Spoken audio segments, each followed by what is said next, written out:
From the shores of Malibu where the waves are pumping, to the Great Wall of China, and back to the streets of Florida where the UFC is coming, we are live. This is It's Time Radio, the show where we talk about what you think about but may be afraid to voice. Do not worry, we will voice it for you. We talk about everything on It's Time: President Trump, politics, TV, film, sex, drugs, rock and roll, UFC. And we've got a lot to talk about today, folks. I'm here with my co host, TJ DeSantis. Hey, And you I'm almost also said with the our wrong very special guy. guest.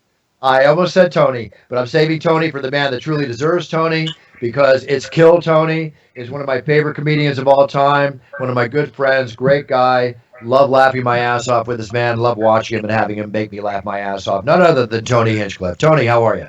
Hello, hanging in there. Crazy times. How are you, Bruce? I'm doing great. Thank you very much. And yeah, it is crazy times. And Tony, you being the supreme example of stand-up comedy, supreme example of Netflix specials, comedy stores sold out, Kill Tony shows, traveling with Joe Rogan, the height of everything at the height of entertainment and comedy world, and then boom, right? Some people call it Black Friday when it hit the stock market. When the poker industry went down, we called it Black Friday. I don't know what day this came out, but I remember in California, the stay at home came out on Friday. It was like a Black Friday. Comedy, one of the greatest gifts anybody has given the world of entertainment. How is it, Tony? There's no live shows. There's no audiences. Your Monday night shows, the comedy shows, comedians making their 50, 100, 500 a set now can't even get that. Give us the lowdown on what's going on in the world of comedy and with you. I mean, it's a complete shutdown right now. It is absolutely wild. It is something that, a lot of industries could never foresee a pandemic. In the comedy business, you have multiple choices. Mallory, see, even my dog's upset about it. In the comedy world, you have choices, you could also do some acting. You can, hey, you can be a writer. You can do all these different things in the comedy field, as well as stand-up comedy. And a lot of people have doubled down, thinking that, writing's boring sometimes, a 9-to-5 job in an office writing for a TV show. Acting sometimes can get tedious. You don't get to pick your roles, this and that. And a lot of people, like myself, doubled down thinking that nothing could ever stop live shows.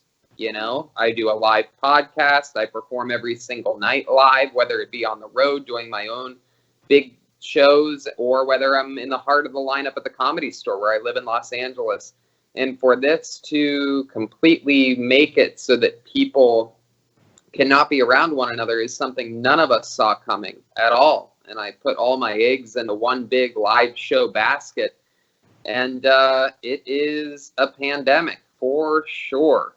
More than even the shows, though, I would say the worst part is really just not getting to be around other comedians every night. My daily, nightly habits were socializing, having a couple drinks, taking notes on my set with a joint or with my friends and talking about the process and talking about what I'm working on and having breakthroughs about what I'm going to do next became my creative process. So,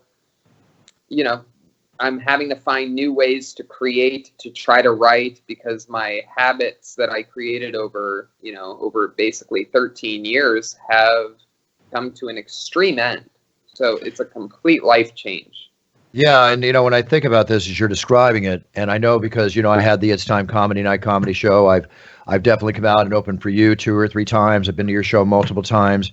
When I think about the fact when we're all in the green room watching you guys interact, you being the comedians, I realize that you do feed off each other. You feed off each other for motivation. You feed off each other for material. You feed off each other to try your shit off each other, to see who laughs, who doesn't, to get on each other's case. That whole camaraderie, working the shows multiple nights a week. Damn, Tony, I'm thinking about that. What a withdrawal process that is.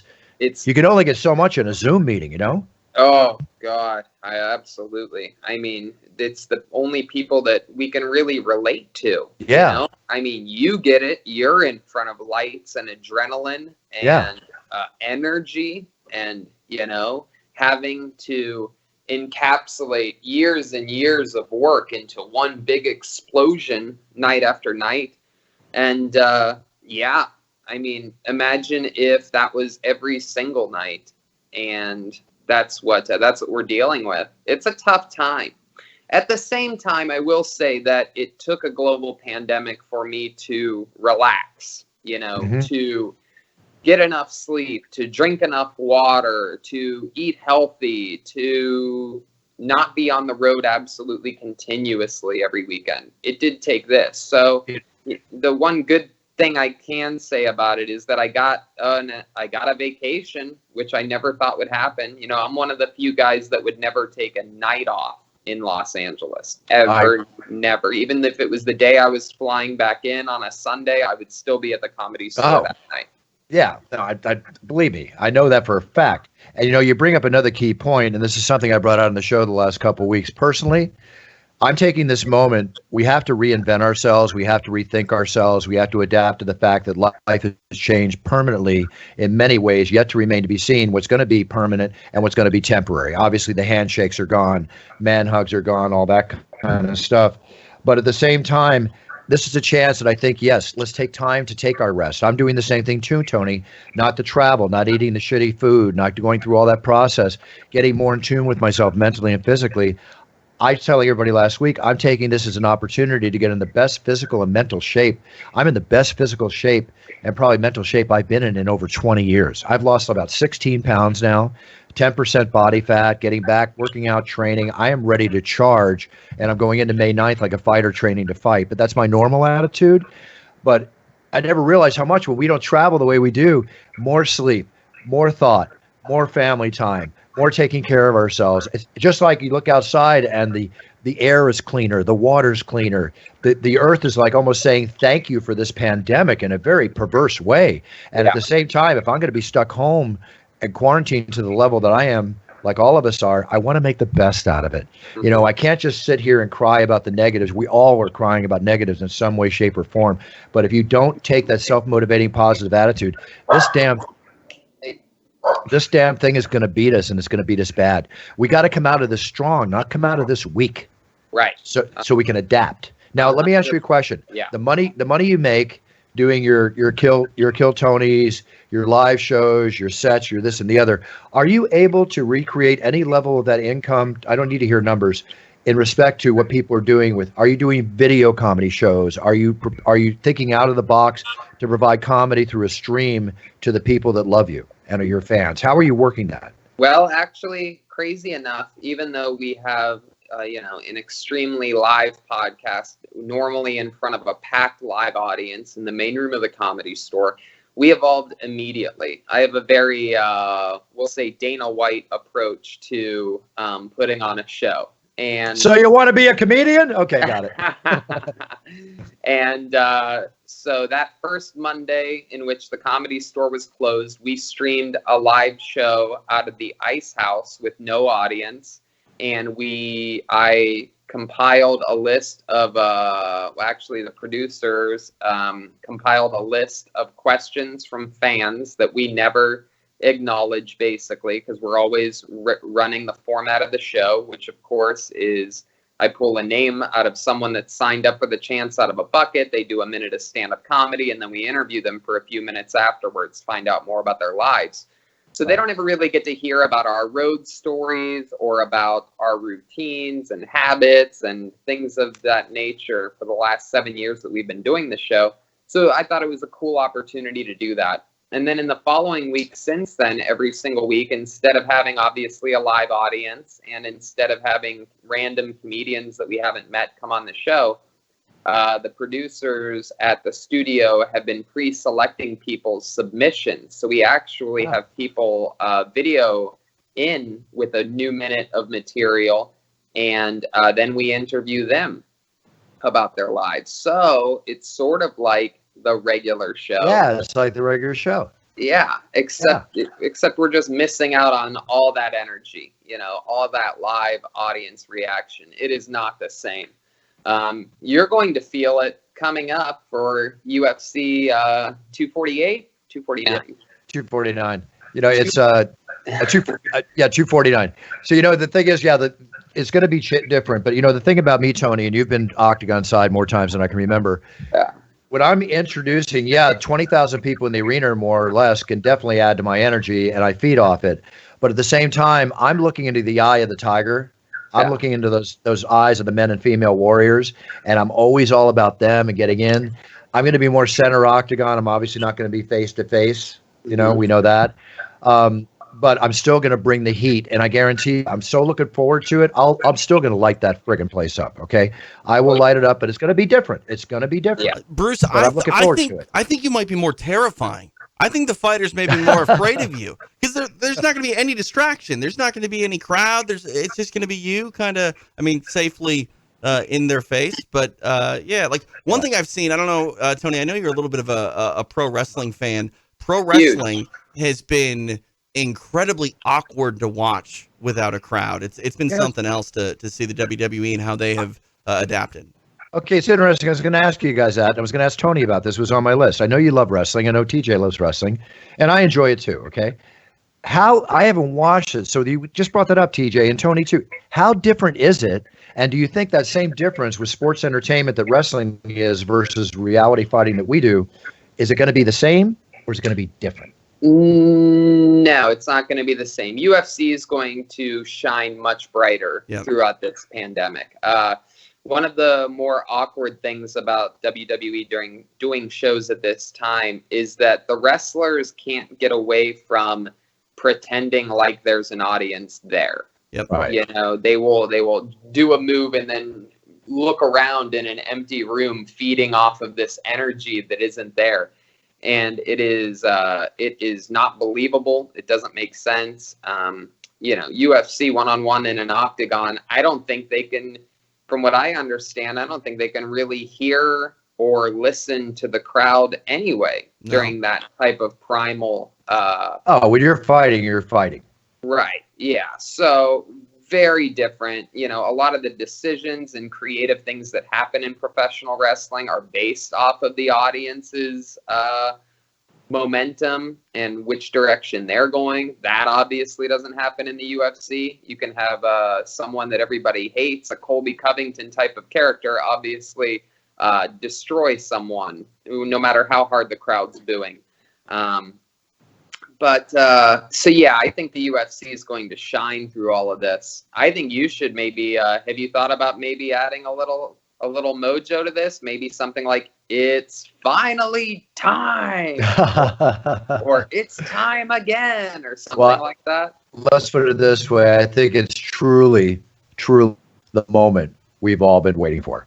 Right? Oh, yeah. And definitely, it's truly the moment we've all been waiting for. So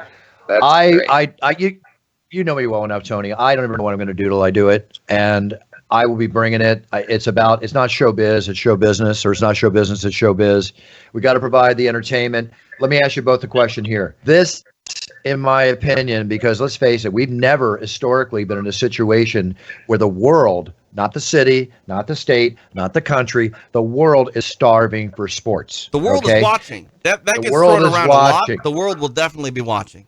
Dana White once said there could be a tennis match in one end, a football game in the other, a baseball game in the other, and a fight breaks out in the fourth corner, and everybody goes watch the fight. Well, you know what? There's nothing happening there. There's nothing happening there. There's nothing happening there. A fight breaks out.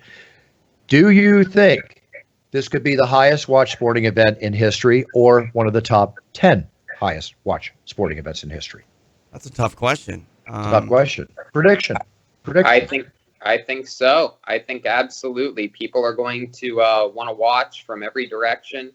I would actually, I'm going to pitch something here. I would actually like to see the UFC take a more WWE approach to their matchmaking and creativity. We know that the UFC fans are going to be watching these fights, obviously. Right. We know that fight fans are going to be watching these fights. I would like to see, in a dream world, obviously not 249 since it's already booked, but I think at least as long as live audiences can't fill an arena, they should start to get a little more creative. bring in people that aren't necessarily fight fans to watch these fights. Give a little storyline to it so that fight fans are telling their, family members or girlfriends or this and that why this fight's interesting. An example like perhaps why not give the Diaz brothers each $1 million to fight each other, and things like that. Get these guys. Who couldn't recommend that to everybody that they know and love? Like, oh my God, these guys, they're from Stockton, California. They're jiu-jitsu masters, but they're both very thuggish and, unorthodox in their delivery and talking. It's the type of storyline that you'd like to explain to people. So yeah. I'm with you. I'm with you on that. I'm with you. Go ahead, TJ. Come on. I mean, I understand what Tony's saying. I mean, I understand what he's think saying. the issue here, though, and maybe it's just an example, but I don't think there's enough money in the world that would get Nate to fight Nick because they have to hate who they're fighting. And I understand the sort of adjective of calling them thuggish. I don't think they're thuggish. I think they're hard. I think they're hard as hell. Right. And I definitely would want them, on my side and any sort of conflict that wasn't, a sporting conflict. And if it was a sporting conflict, I'm going to fight. I definitely want those guys training me. But I like the idea, though, of what Tony's saying, because at the end of the day, he said the one thing that is 100% correct. Fight fans are going to watch. UFC fans are going to watch. Casuals are the ones that move the needle. The biggest fights on the planet are the ones that get people that don't normally buy the pay-per-view to buy the pay-per-view. And if Tony is able to sort of spark some inspiration, those casuals are going to show up, and more importantly, they'll stick around afterwards. Right, but here's the thing, Tony. I like what you said, and I understand the reason behind it, as TJ said, but you have the Diaz brothers, Nate and Nick, going at each other in this scenario. All the UFC fans know Nate and Nick. The non-UFC fans do not know Nate and Nick. So I don't know about that, Buff. I don't know about that. Yes and no. Yes and no. Maybe they heard some ancillary PR when Nate fought Connor. Yeah. I can see a little out. But let's talk about Tony's premise. Tony's premise is to provide a storyline to bring in eyeballs that don't normally watch the UFC. That's called a demographic outside of a UFC fan. Right. So one way to do that is you could take a guy like Logan Paul, who's got 22 plus million followers, huge influencer, who drew over 2 million pay-per-view buys almost when he fought KSI in a boxing match, at $5.99 or whatever. People and influencers, when I went to that fight, and an influencer would walk in the arena and the arena would go crazy. And I'm like, who are they going crazy for? I didn't recognize these people if I stepped on them. No disrespect. They're influencers. I don't know every influencer.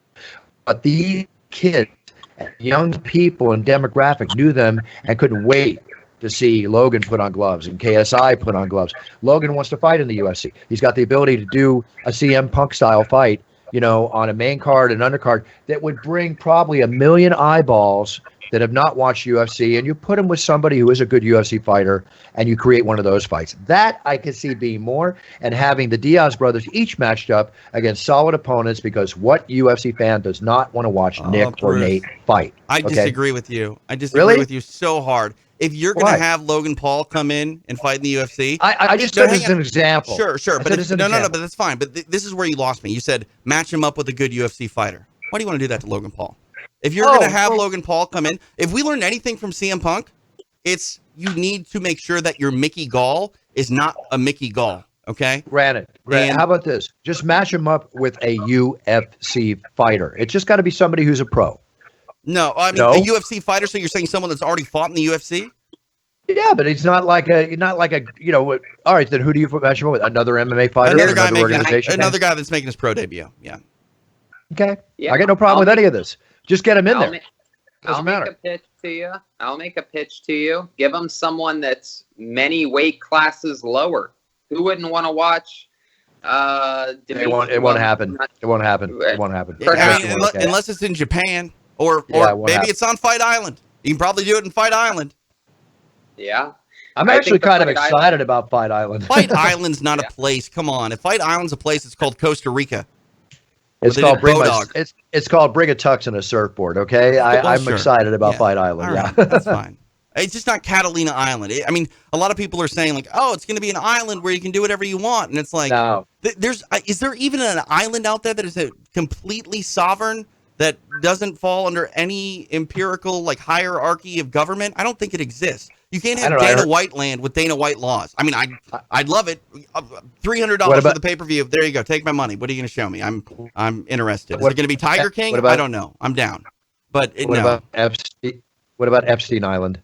Who knows? But that's who knows? Who knows anything? No, because I've heard that's under British Virgin Islands law. So no, Epstein Island still falls under the jurisdiction of the United Kingdom. Well, I don't think they're very good at enforcing laws over at Epstein Island. So. Sure. I hear you. I hear you. But I'm just saying, like, if there are rules that are involved on mixed martial arts, you are still subject to those rules on an island that is, governed by the United Kingdom. You know what, guys? We'll see what happens. Listen, right now we're going into, like I said, again, we're all guinea pigs going into a test case where Dana White and powers that be are spending as much money as possible to put safety protocols in place. I can't comment on it. It's not my place to comment on it, but I'm looking forward. I mean, even if I had to be tested every day, if that's what happened with an antibody test, whatever needs to be done, let's be as safe as we can. Let's get some entertainment, and it's going to pave the way for whatever the future of sports is going to be. And Dana said the other day, it's going to be a long time, in so many words, before we ever see a live audience again. And that's where my heart goes out to you, Tony, because a long time before personally, I can't even go watch the favorite thing I love to do, which is comedy. And you, for a long time, not to step out there and get your heroin fix of comedy, to do it and make people laugh. Tony, my heart is going out to you right now. I mean, it is wild. I had some of the most fun gigs of my life lined up for this year. I was supposed to open up for Chappelle and Rogan. We're doing shows together last weekend. We were supposed to in New Orleans and Nashville, me, Donnell Rawlins, Dave Chappelle, and Joe Rogan. Rogan's still on the books for Madison Square Garden in October. I'm supposed to open up there, me, Joey Diaz, and Joe Rogan. And I don't know. What a line. I know. And it's like, these are things that I found out about in December or January, and it gave me a real skip in my step. It's hard to not wake up every day with a lot of extra energy, knowing that in October you alone for 20-25 minutes in the middle, smack dab in the middle of Madison Square Garden, are going to be talking about whatever dumb dick jokes you have or whatever, any way to shake that room and to be part of that history. I've been at the only 2-3 times I've been at Madison Square Gardens were for UFCs. And even though I get to sit next to the octagon, I'm so lucky to, get to be so close to the action. Sometimes, especially on trips like that, I will meander around and find my way up to the main level for a few minutes to, see what an arena actually looks like. And that's when I realized how crazy special Madison Square Garden is. And, it's just insane to see the things in the glass cases that have happened there. The Hulk Hogan ripped shirt from WrestleMania 1 and the hockey puck from the first Stanley Cup and all of these things. Trust me, when I walked through the halls there and I saw my picture up in the octagon, I was like stunned that I could be on the walls of Madison Square Garden. Holy hell, Wow. Yeah, it's something different to be on the walls long after you're gone than just being on the marquee, for one night. I don't plan on being gone for a while, folks, but we'll see what happens. Right. One thing I'd like to say though to Tony, and I feel for him, a lot of people have been very, like you guys said, reinventing and able to kind of find different sources and outlets to spread their creativity. And don't get me wrong, I think there's plenty of places that you can do that, and you've been doing that, Tony. But the live crowd of a comedy show, they're a participant. You couldn't do a set of stand-up on Skype, even if, tens of thousands of, hundreds of thousands of people are watching. It's still not the same. You can't feel them. It's the same thing with pro wrestling, like we were talking about. The performers there, feed off an energy and look for it, and it's not there. And it's like, I feel for you too, because you're missing the biggest part of, I think, your entire experience, which is, the reaction and like I said, I think the honest to goodness participation of that crowd, and you're not going to find that anywhere. It's called laughter. Mm-hmm. It's called hearing laughter. I hear cheers. Put it this way: in the WWE, not a single wrestler would go like this. Right. That ain't happening anymore. You know? Right. Unfortunately, Bruce, it is, and that's why it's weird. It is. Yeah. Kinda. They are. Yeah, they are basically still having trouble not acknowledging that there's not an audience, especially in the very beginning. It's hard beginning. for them. It's hard. Their whole routine is completely thrown out. My routine won't be completely thrown off because, again, my whole career, I'm announcing for the fighters. Yes, the fans are so important. I want to enhance their moment like there's no tomorrow. The show's not about me. It's about the fighters and the fans. But luckily, for my entire career, I'm always on the fighters. So I'm with this. I'm going to make this happen. I'm going to make this happen. What's good about you, Bruce, you don't ask the crowd, any sort of response from them. You don't need them. You don't ask, if they're ready or make some noise or anything like that. I make them ready. I make them ready. Right. Okay? Well, you can still make millions of people around the world ready too. Thank you. And I know they're ready. I know they're ready to see their UFC. So we'll see what happens. Guys, let's go over a couple little things here. Tony, I know you're a big Laker fan, right? If I remember correctly. Yeah, I'm a Laker fan. They're one of these groups that actually returned one of the loans. They got a business loan for $4.6 million, but they heard that area was depleting. They sent the money back, just like Shake Shack sent the money back. Not like Ruth Chris kept it, not like Ritz kept it. Okay, these people sent it back. I think it's really cool. Have you been watching Tiger King? Oh, Did you watch Tiger? I blew through that so fast it was crazy. I couldn't stop watching it. It's so good. Well, now Kevin Bacon. Kevin Bacon wants to play Joe Exotic, and I think he's perfect for Joe Exotic to play. Because they're probably going to make a movie out of this. So they're already talking about actors. We mentioned earlier on the show Kevin Bacon, but now he's put his hand. He goes, "I want to play Joe Exotic." And another one I thought was really cool was Charlize Theron. She could actually play him. She could switch over and play a man. No question. That'd be great. But I want to see a movie out of that. And the other show I've been watching is I went through and watched all of Ozark, which was amazing. And another show is called Money Heist. I want to recommend this to everybody on Netflix. Money Heist. It's a Spanish show. It's 3 seasons, and it's just off the hook. Yeah. Tony, we hit our 30-minute mark here. I've got news to go over. I don't want to hold you too long.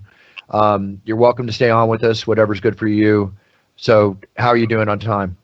I'm good. I'll stick around. I love it. Okay, Can I cool. give a few of my recommendations that through? Just about to ask. Go.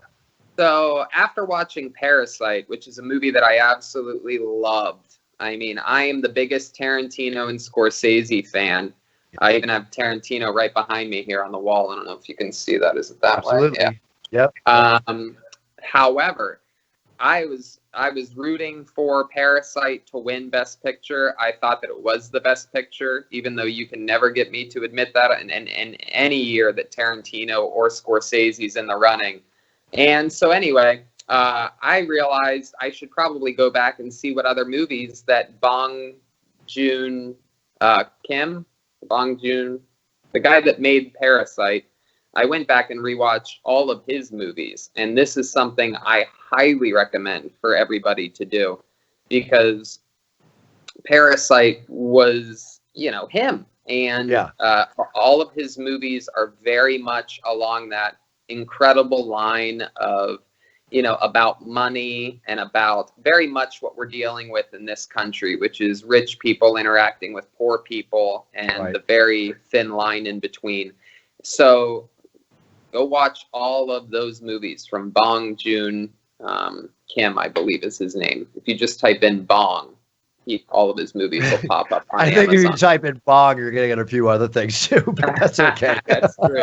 Some wild, that's right. themed, scary movies are out there too. Just have your bong in one hand and your bong movie in the other, and it's movie night. It's great. Bring in the pizza. All good. 100%. And make it a Grimaldi's pizza. Make sure it's a Grimaldi's pizza buff.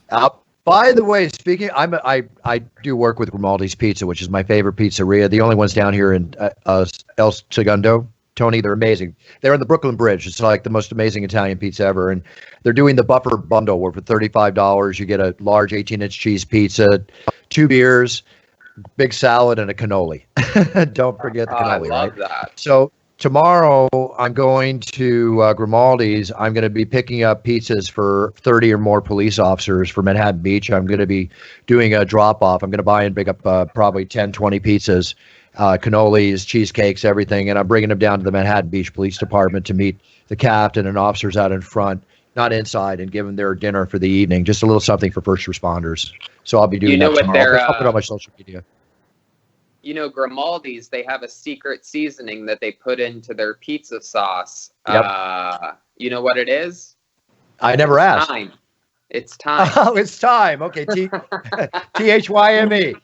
Oh, look at that. That's good. That's good. I like that. That's good. Took me a minute. Got it. Sorry, I'm slow. That's funny. There you go. That's the first joke I've made in 3 months. Oh, man. And you got a live reaction. It's awesome. Well, speaking of jokes around the house, you have a new wifey. How's lifey during the pandemic? I mean, new wifey, like you're over a year, right? Over a year married? And aren't you having a baby? Are you having a baby? No babies yet. We're at almost 3 years, though. Time flies. Oh, my gosh. So how's that going being sequestered with your better half? I love it. It's incredible. Nice. Other than the fact that there's weird shows on in the background all the time, Desperate Housewives, Love is Blind, 90 Day Fiancé is a big one that we love. That Love is Blind. That Love is Blind was crazy. That's a crazy show. I can't stand it. I'm not buying it. I think that's the most easily produced, cheap reality show ever. Scripted. Oh my God, so scripted, so easy. It makes me wish that I would have almost gotten into that business of just producing these multi-million-dollar reality shows that are so easy and digestible for morons to just soak up. It's incredible that people believe that these people are falling in love with someone behind a shadowy screen. It's just such a sign of weird, perverse desperation in a certain way. I just can't even imagine putting all my life into one basket. And I think afterwards, at the end of the show, one of the guys, he met the girl, proposed to her, then he admits to her that he's bisexual and gay, and the other ones, I think, it's like, surprise, what are you going to learn in 5 days when somebody's on the other end of a wall? I mean, you're not going to find anything out. Come on. It's crazy. I would love it if one of the people were actually blind and they opened up the doors and the people can't even find the other person. Oh, God, Tony. But that would be a true test of love. Yes, it would be. We'll see if they stick with it then.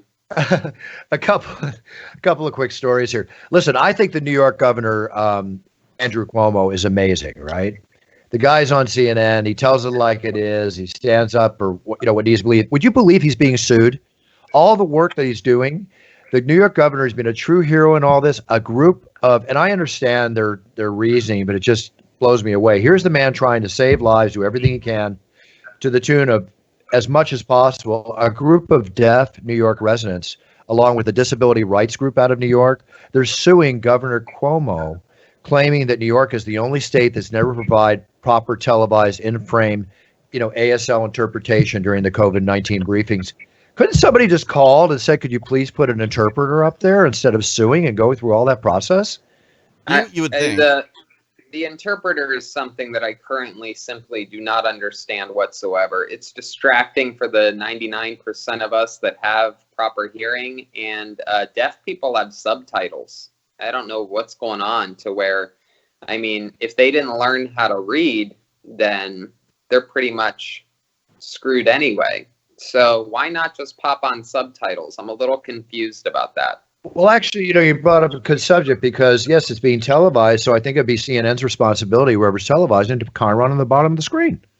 But on your TV, you have closed captioning. It's a button. Yeah, I mean, it's pretty much done automatically. So what's the problem? Yeah, I don't know what.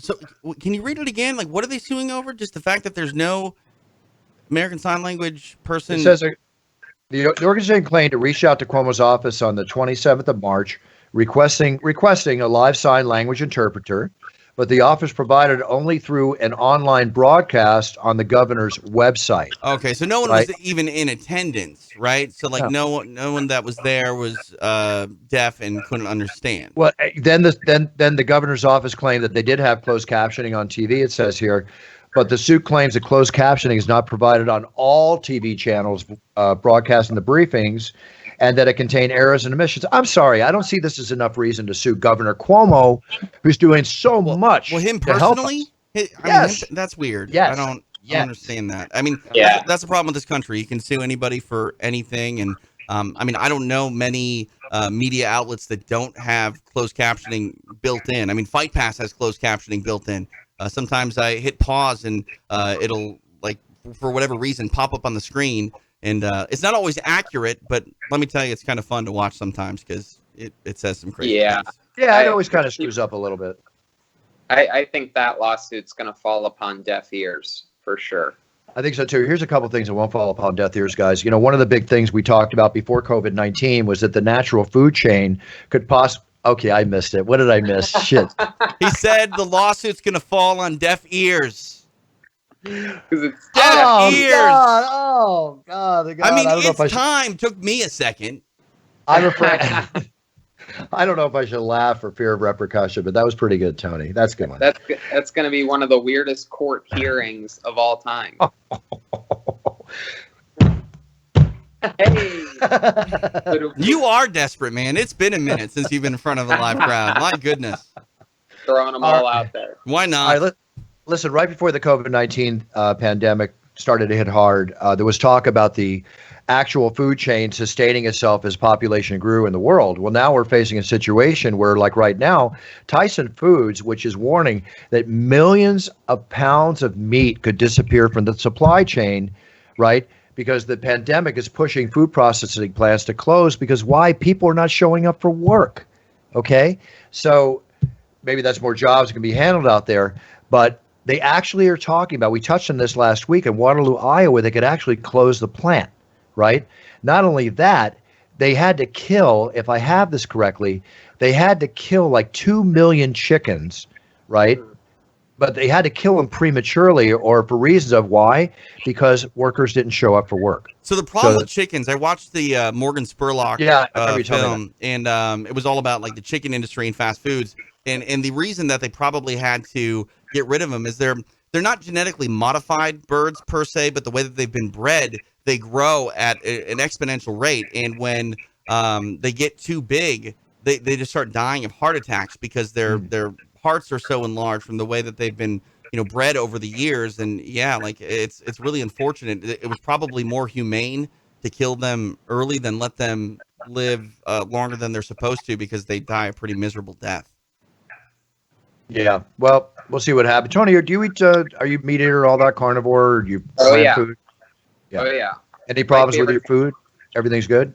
No, everything's good. Everything's great over here. I've been trying to figure out my mom's secret sauce recipe, experimenting twice a week with different beefs and sausages and whatnot. So, nice. Yeah. Have you guys been able to get toilet paper yet? I bought so much. I didn't hoard, but You're the problem. No, I didn't hoard. It's just that I bought so much is how you started that sentence. For one person, right? I mean, I might have one guest and that's it. My family's down the street. That's all I've been doing. I only see them. What's so much, Buffer? One truckload? No. And I would say easily I've probably got 40 rolls in the garage. I don't know. I have none, so I'm just saying. Hey, drive an hour and a half. I'll toss you a couple rolls. Throw me a couple bananas. Tony, I told the other week, one of my friends came by. He wanted 5 shotgun shells for his 12-gauge shotgun. So it was like a scene out of Road Warrior 2, in Bartertown, right? And he comes up, and I hand him 5 shotgun shells. And he hands me a bag with half an empty box of Clorox wipes, half a bottle of Lysol, and a couple of masks. And that was the barter. We're making trades like it's the Oregon Trail out here. It's insane. Man. Exactly. If that's not a sign of the future, I don't know what is. That's how I made it through FM radio for 10 years. Like my card breakdown, get on the air and be like, hey, I need a new timing belt and I got a pair of tickets to Ozfest. What's up? Pretty cool. All right, here's a little collectible talk. Tony, I'm a big collector of artifacts and memorabilia and stuff. Something's coming up here. Bob Dylan. Are you a Bob Dylan fan at all? Or that before your time? Not really. I can't. I mean, I love the way that he writes, but the way that he sings frightens me. It does frighten a few people, I agree. But he's legendary and great at what he did. But they're bringing out his handwritten lyrics, okay, for the song "The Times Are Changing," "Subterranean Homesick Blues," and "Lay Lady Lay." Okay, they're all coming up for auction. So just to guess how much? I would say 2 million. I'll say lower than that. Oh, Tony is hit that it loose? Wow. right under 2.2 million. Wow. His lyric sheet for Homesick Blues is going for 1.2 million. But the song Times, the times are changing, which one of his favorite songs. 2.2 million. Wow. Tony wins. Lay is at a bargain. 650,000. He's born in Minnesota, for the record. Oh, speaking of Minnesota, see the sign behind me? The It's Time sign? Yeah. Right there? That's courtesy of Shad Tracy Signs in Minnesota. Hey. Right? They did a great job. Yeah. My old computer tech rep lived here, moved there, started his own company, made this beautiful sign. I got it mounted on the wall yet. Is it made out of metal? Thank you. It's made out of wood. It's all wow. wood that they cut in hand and put together and painted and the whole bit. That looks great. So for it's being really wood. beautiful. That's amazing. Yeah, it's amazing. So Shad Tracy Signs, check him out if you need signage in Minnesota for your retail store, which I hope opens soon. That's all I can say. Well, if he's from Minnesota, Tony, he's a great guy. Tony, great to have you on the show. You know, I just strange times, my friend, and anything I can do to do anything for you. Do a video, you need me to pump up and start something off. Let's think out of the box and give entertainment out there to these people. You know, I'm going to tell you we this do. right now. You keep your eyes on that Comedy Store and when they're opening up, because I can think of no better way. You know, it's been almost 2 years since our 5-year anniversary, Right. the last time that we had you open up the show. And if you're available on that day for that courageous crowd that's the first to come back to the main room for Kill Tony, it would be such an honor to have you there and bring out me and Red Band and to get the party started, because no one does it like you. And I'll be watching you at UFC 249, getting that party started as well. And I'm going to be rooting for you, man. You're just, it gives me the chills every time, whether it's at the store or in the octagon. You're just amazing at what you do. And I'm a fan for life and a friend for life. Thanks, Tony. Friends first, fans second. Thank you so much. I'm your friend first, and I'm a huge fan, as you know. And Tony, the answer to your question is, I'm there. I'm there. I'm there. I love it. Done. You heard it here, Done. people. He'll even give you toilet paper. No He problem. needs to give you, you're the one that needs the toilet True. paper. My wife is like, go buy toilet paper. I'm like, I can't. It's nowhere. I can't even buy paper Hey, towel. We could always use the shells, right? The 3 we'll have to buy shells? some shells. The 3 shells. Right. Gonna What say. movie was that? It was Demolition Man. Stallone, Demolition Yeah, Man. Demolition Right, Man. exactly. Yeah, exactly. Let's go eat some Taco Bell. Yeah, the shells are okay, but none of that orgasmatron holding a ball routine. Let's not kill that, for God's sake. Jesus. All right, everybody. Tony, love you, bro. Love you. Thank you, Take guys. care of yourself. Thank you, bro. Take Indeed. care. Take care. Will Be do. safe. Stay sane. Be safe. Stay sane. Will do. Absolutely. All right. Cheers, man. Thanks, Tony. It's so cool to have the golden pony, Tony Hinchcliffe, on the show. You know, it's amazing hearing his opinion, what's going on, TJ. It's really tough during these trying times. It really is. Yeah, I mean, trying times to say the least. I don't know if you saw this, but the governor, Gavin Newsom here in California, had actually mentioned that kids going into next year's school year, which normally starts in the middle part of August, they're actually contemplating starting school in July. Think about that. July. Of this year? Of this Correct. year? Yes. I mean, not going actually back to physical class like we know, but the next school year could potentially start in July. Yeah, I've heard this from Kristen. I've also heard there's talk about, with the kids, with Henry and Rupert. There's also talk about the fact that it could be like 2 weeks on and week off. Yeah, I'm hearing all this weird stuff. This is too weird. Like, I understand that we have to evolve and adjust during times like this, Bruce, but like, you're going to rob the kids of summer vacation? And like, that also is odd for me when you think like, okay, well, what about the graduating class that's going to graduate, this year?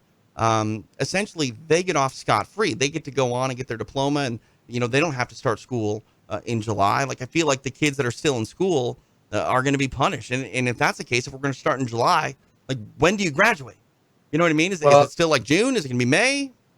It's a perverse situation in respect to the fact that they've been home for 2 months now. You could say that's summer vacation, but it's not. It's stay-at-home staycation. It's not a staycation. Let me tell you this. Like, I am homeschooling my son. Yeah. I am his teacher. 2 days a week I do it. 3 days a week my wife does it, and it is more mentally taxing and frustrating on my son than if he were going to school, because he has no contact with his friends. He has a hard time, separating, being at home, and how he lives his home life compared to having to do schoolwork. Like, yes, it's one thing to do homework. It's another thing to do 4 or 5 hours of homework a day and not be able to go outside. And I'm sorry, like, this is not easy street for everyone. Maybe, good students in high school, sure, this is probably great and it's a breeze. But for a second grader, it's pretty difficult. Let me say that. Yeah, each level has, and I with you at everything you're saying, each level has its own difficulty. We touched before just the loss of innocence that the 12 to 16-year-olds, middle school to high school are going through, reaching puberty, Right. increasing their social interaction. No prom probably this year for a lot of kids. No, well, here's the other thing with the prom and with graduation, that the beautiful incidents of 17 and 18-year-olds going into the experience of maybe even, going through loss of virginity and all these things that happen when you're growing up. Everything, I know that's crazy, but everything gets delayed. It's weird. It's weird. Delayed. It's weird to call that out, Bruce, but no, 100%. Like you're becoming a young man, you're becoming a young woman. That's the point I'm trying to make. Yeah, right. Yeah. It's I mean, God, like my senior year of high school, I didn't care about school whatsoever. I didn't like I went to 3 different high schools, okay, because I was working in radio and I needed to ensure that I was in a work release program that would allow me to work in the morning, going to work at 3:30 in the morning and coming to school at 10 o'clock in the morning. Not a lot of schools were really on board with that. They wanted you to come to school in the morning and then go to work in the afternoon. And, I had to go through 3 different high schools to figure out the right program. And so I didn't really care. And I didn't know my senior classmates all that well. But when you hit the second half of the school year and the year turns over, and like for me, I graduated in 2002. When the year was now 2002, we all just sort of came together in ways that we hadn't before, because it's like, this is the last time in our lives where we're kids. You know what I mean? We're kids and we don't really have a lot of worries, and we're going to, enter adulthood. Like, I understand you're still a student if you go to college and things like that, but you're no longer a kid in a lot of ways when you're no longer in high school. And it was nice to connect that way. And I think that it was one of the more fond memories I had growing up, Bruce. And these seniors this year, they may have had it to a certain extent, but they didn't have it like you and I had it our final year in high school. I know, we talked about, again, when I refer to the subject I talked about is that loss of innocence, shall you call it, amongst lots of other grand experiences growing up. But the social interaction, before the COVID-19 thing, we would talk, kid, be serious about the fact that phones, technology, texting is taking away from the ability to communicate. And then when COVID-19 hit, it's almost like we're forced into an ability to communicate and communicate better with the people that we're talking to. Now, from the extension of the COVID-19 stay-at-home thing with the Zoom meetings and interaction on video, we're right back to lack of communication again, right, in certain ways. And we're not refining and educating and forming and flaking these beautiful male and female minds growing up to the hopeful level that we should. This is a real test of a generation, man. This is a real test. Also, too, I think that, you want to talk about developing skills and developing, life experiences. It's one thing to make business happen online. And you and I are looking at each other right now. I can see you. It's almost like we're hanging out. But I am still not with you. You know what I mean? We are still not together. And there are personal skills and business skills that are developed when you're face to face. And I'm sorry, even though we're quote unquote face to face, this is a simulacra of real life. And I think my skills as a communicator, while a lot of them are the same here and I call upon them, it's still a different experience. And if you do this for 20 years and then have a real face-to-face meeting, you're going to find out that you don't even consider a lot of the things that are going on in a room when you're like this. And sometimes those things can be the keys to closing a deal and really leaving an impression on someone. And you don't get that vibe. Eye-to-eye contact, direct contact, it's all in there. We talk about the stay on that microphone. Got to get closer. Eye contact, direct contact, closing a deal, making things happen, talking with your eyes, showing your emotion, all these things, even learning how to be an actor, right? Or even how to be a comedian. I mean, it's just, anyway, it's so far-fetched and so far-reaching and repercussions everywhere. Let's talk about something else. Graduation, we touched on this last week. We got so many people calling us, or rather contacts, regarding the lack of graduations out there, the wonderful experience. Granted, you might be doing it for your family and your friends more so. We're all different. I enjoyed my graduation. I loved when I got my diploma and, threw my hat in the air. And I actually did a 360 at 18. No way. That was the first 360. Look at that. I know. I remember this the other day. I got my diploma. I walked down and I jumped up and did a 360 in front of everybody and landed.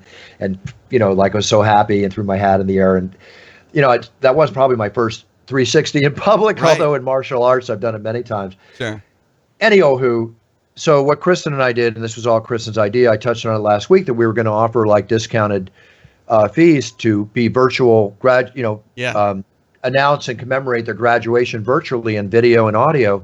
And it took off. We put it out on Instagram on Monday. Right after great. this, we've got to film at least 3 or 4 videos and audios coming in and more coming in. That's awesome. I'm happy about that. Yeah, and Yeah. then we'll give partial proceeds, to COVID-19 charities along with the animal, military, and children. But right now, I want to find the best COVID-19 charity out there to give something to, and that's the reason we're doing this. But they're loving it. It's just, again, another loss. Right. No, You could say 100%. you don't care about getting your diploma. It doesn't matter. No. It's a moment in your life Right.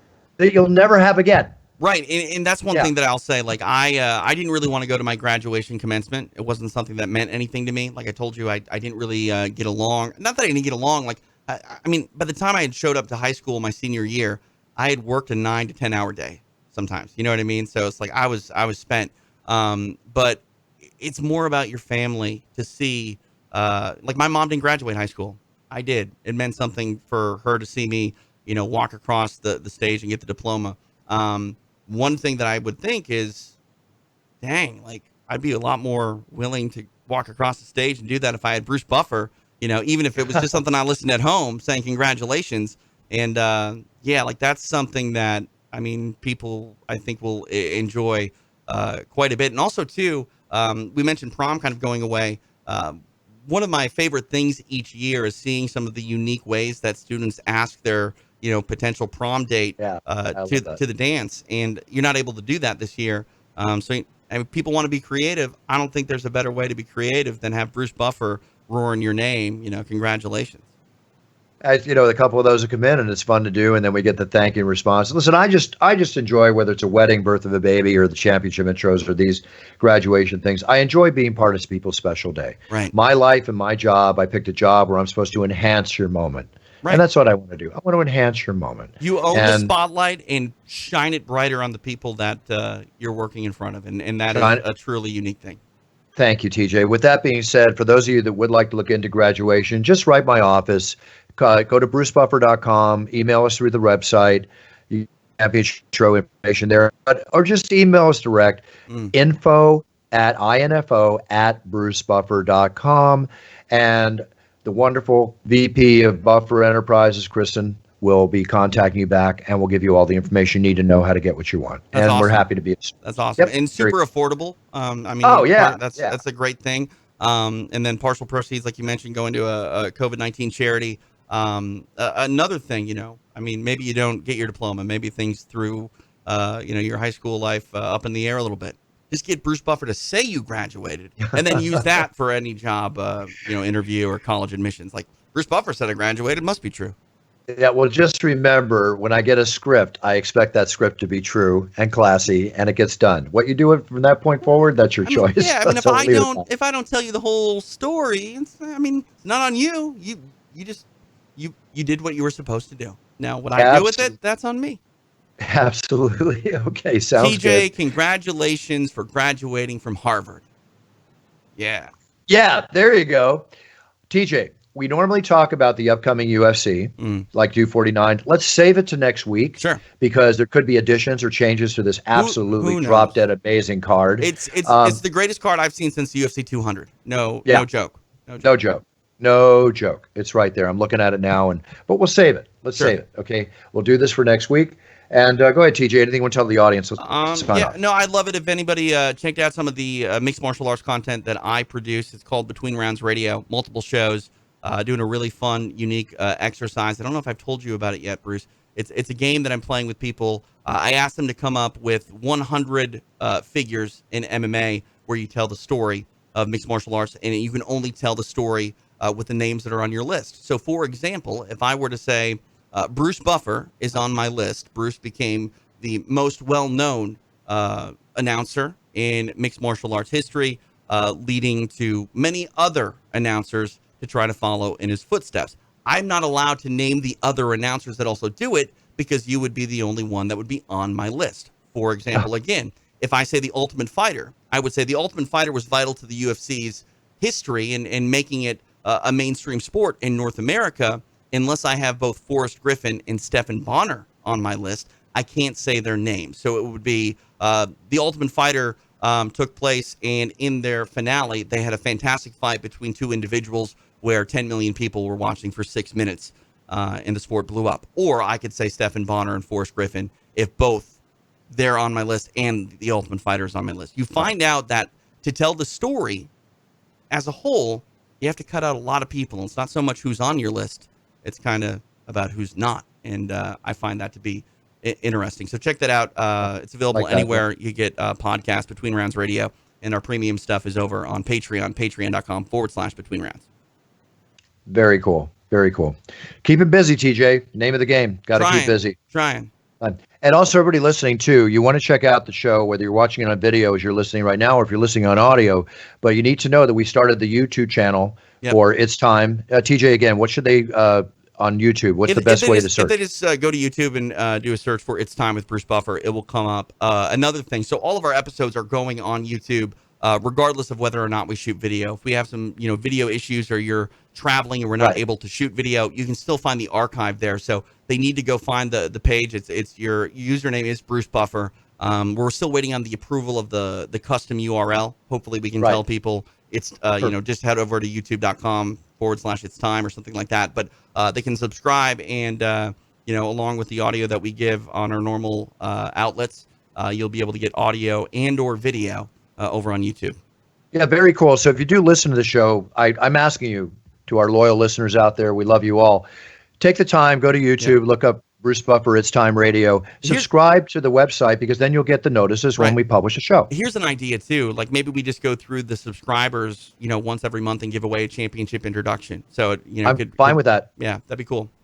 Fine if we start a thing where, people send in their questions and the most unique question, I'll pick one a month and I will deliver a championship introduction. You and I have talked about doing some premium content, and a lot of podcasts have moved to that. And not necessarily saying that we're going to do a paywall per se, but if there was a paywall or something like that, where we could invite people to do questions, and maybe if there was a paywall, we do a much bigger giveaway. You know what I mean? If we're having a lot of success with that, then maybe it's 2 tickets to UFC. You never know. I can give let's hope when we have tickets. No, what I'm saying, but honestly, what I'm saying is if we're successful enough, it's not your comp tickets, Bruce. We'll buy them. Oh, you know what I mean? So what I'm saying, I'm fine getting 2 tickets. Sure. I was just saying when we have tickets available because there's a live audience. That's what I'm saying. As soon as we have a live audience, trust me. You know what the problem is, Bruce? Life is sort of normal at times, and I kind of get lost in it. And when I'm doing a show with you, it feels normal. And then I turn the machine off, and it's like, oh yeah, hello, silence, my only friend. Well, at the same time too, listen, we get back up again doing shows. I get no problem doing tickets. I'll give away $1,000 worth of tickets to a show. I'll even give away a dinner with me the Friday night before for something big to our subscribers. So subscribe to the show, folks. Yeah. We come up with this stuff. You're going to have a chance to get some stuff. And one of the other things I want to talk about real quick before I sign off. It's very important, as I mentioned earlier, to stay physically, mentally strong. Take this time, stay at home, eat right, feel right, be right, do your training. There's a lot of things out there people are wanting for their kids. Yep. Kids need exercise. Kids need to be trained. They're home now. Yeah. These energetic little bundles of supreme energy need to work out. Right. So many fitness places in your area are offering Zoom workouts and video workouts and workouts on FaceTime. I'll give you an example. A good friend of mine named Kitty LaDoce, she owns a dojo I mentioned before called the Undisputed Fight Academy in Manhattan Beach, California. Before it closed down, she had a lot of students, young kids and adults and everything. So how do people like that keep their businesses alive? Obviously with video training. Just go check out, you can look it up on UFA and a Google or Undisputed Fight Academy. No matter where you're at in the country, she has these videos to train young kids. Kids training anywhere from 5 to, let's say, 15 in Muay Thai training for an hour and fitness training. It's great. Yeah. Put your kids in front of this. Let them train with them. Check it out. But there's many places that offer this. But right now I'm going to give you an example to see what it's like. Go to the UndisputedFightAcademy.com. UFA. Undisputed Fight. And check out what's there. Put your kids in a program. Right.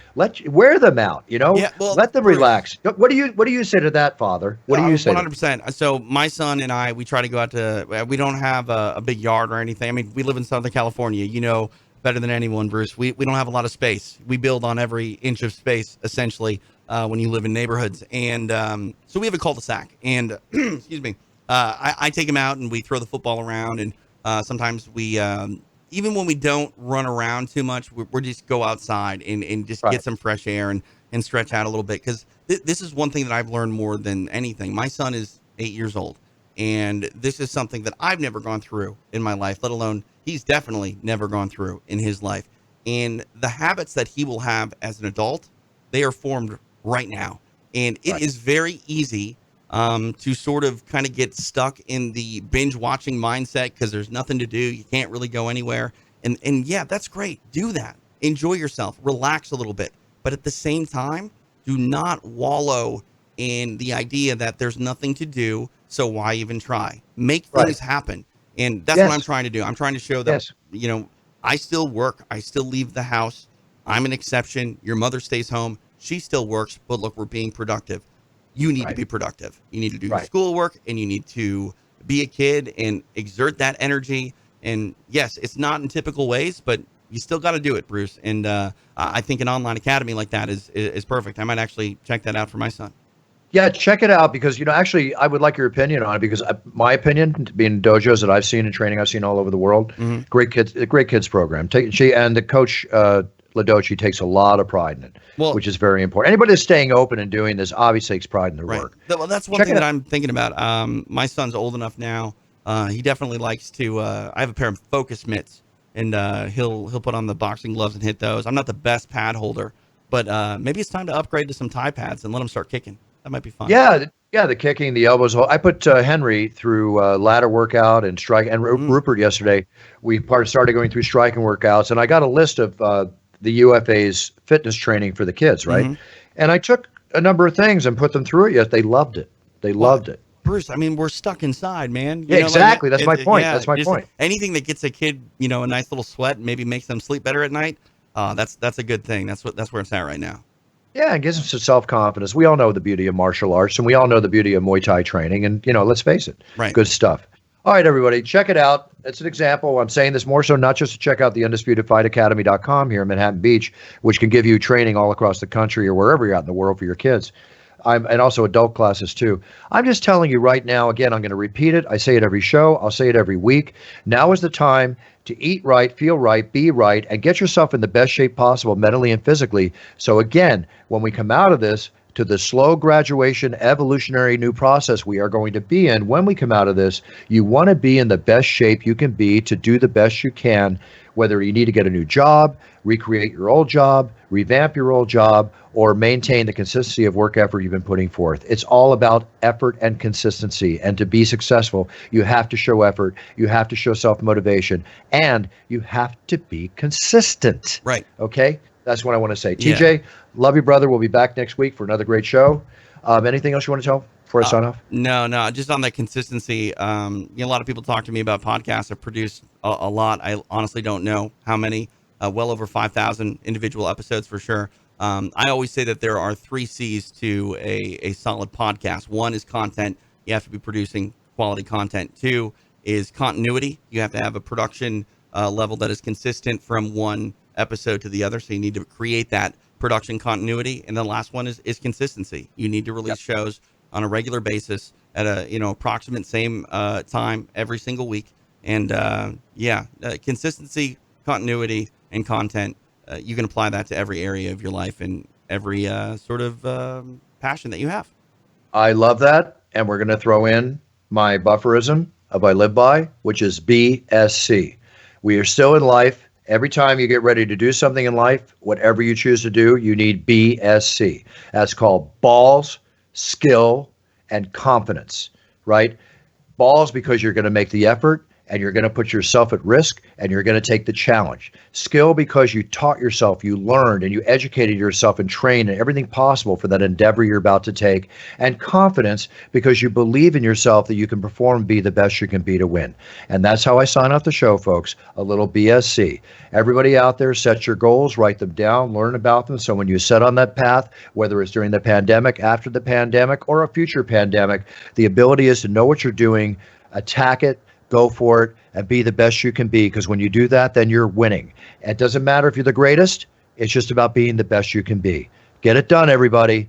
Train mentally, physically. Take this time. Be the best you can be. I'll be back next week, and we will be the best we can be again. We're only as good as today, folks. So be as good as you can be, and I'll see you next week. Buffer out.